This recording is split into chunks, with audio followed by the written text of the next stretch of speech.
Address বাস।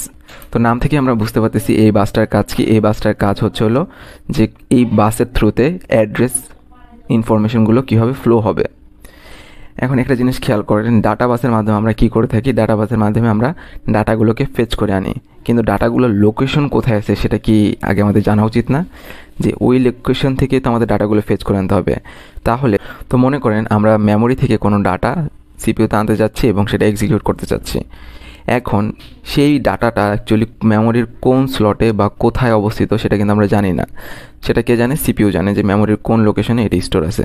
তো CPU কী করবে, ওই লোকেশনটা আগে এই অ্যাড্রেস বাসের মাধ্যমে এখানে পাস করবে।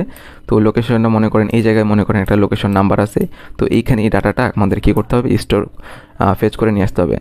তো যেহেতু এখন আমি জানি যে কি লোকেশনটা কোথায়, তো ওই লোকেশনে যেয়ে আমি স্পেসিফিক যে ডাটাটা আছে সেটা কিন্তু ডাটা বাসের মাধ্যমে আবার সিপিইউতে নিয়ে আসতে পারি। সিমিলারভাবে এটা ইনপুট এবং আউটপুট ডিভাইসের ক্ষেত্রেও কাজ করে থাকে। It is used to identify the particular location in the memory. It carries the source or destination address of the data, where to store or from where to retrieve the data, and it is unidirectional.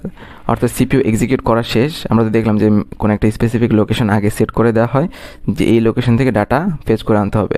এখন সিপিইউর কাজ মনে করেন শেষ হয়ে গেছে, এখন সে কী করবে, specific data মেমোরিতে store করতে চাচ্ছে।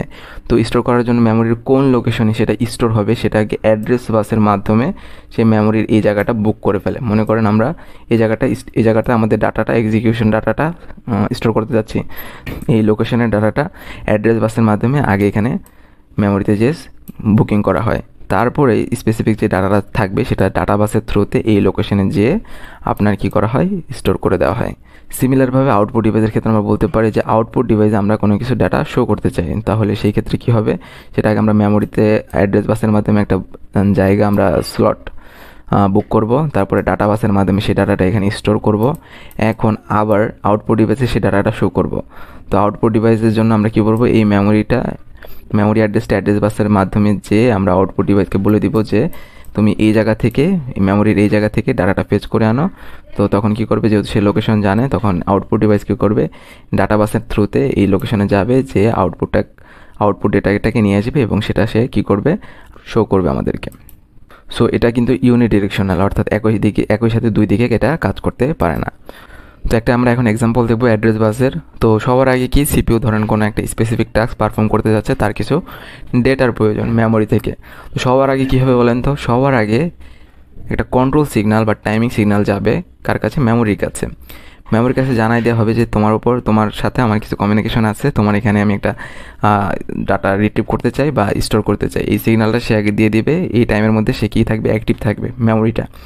তারপর আমরা কী করব, অ্যাড্রেস সিগন্যাল মানে অ্যাড্রেস বাসের মাধ্যমে আমরা অ্যাড্রেসটা দিব যে মেমোরির এই স্পেসিফিক লোকেশনে আমাদের ডাটাটা লাগবে বা আমরা এখানে স্টোর করতে চাই।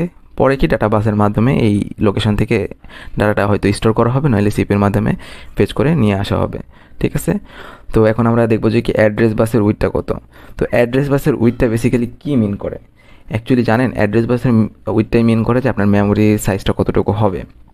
ঠিক আছে, সো আমার যদি অ্যাড্রেস বাস 2 power 16 হয়ে থাকে, সেই ক্ষেত্রে আমাদের কতগুলি লোকেশন পসিবল, আপনার হচ্ছিল 64 প্লাস, মানে 64,000 প্লাস আমাদের ডিফারেন্ট অ্যাড্রেস পসিবল। তো আমি আবার বলতেছি, আমাদের অ্যাড্রেস বাসের উইথটাই বেসিক্যালি ডিফাইন করে আমাদের কতগুলো স্লট আছে। তো আমাদের মেমোরি সাইজটা কত হবে যদি আমাদের অ্যাড্রেস বাস 2 power 16 হয়, যদি প্রত্যেকটা আপনার 16টা ওয়্যার থাকে এবং 16টা ওয়্যার দিয়ে আমরা কতগুলো ইউনিক লোকেশন ক্রিয়েট করতে পারি, সেটা ছিল 1 থেকে 64,000 প্লাস 64K প্লাস। ওকে, সিমিলারভাবে আমাদের যদি an address bus that consist of 32 wires and can convey, যদি অ্যাড্রেস বাসে আপনার যদি কী থাকে 32টা ওয়্যার্স থাকে, সেই ক্ষেত্রে আমার মেমোরি সাইজটা কত হবে, 2 power 32। ঠিক আছে, তো অ্যাড্রেস বাস আর ডাটা বাসের উইডের মধ্যে ডিফারেন্সটা কোথায়, অ্যাড্রেস বাস ডিফাইন করে আমাদের মেমোরি স্লট কয়টা হবে।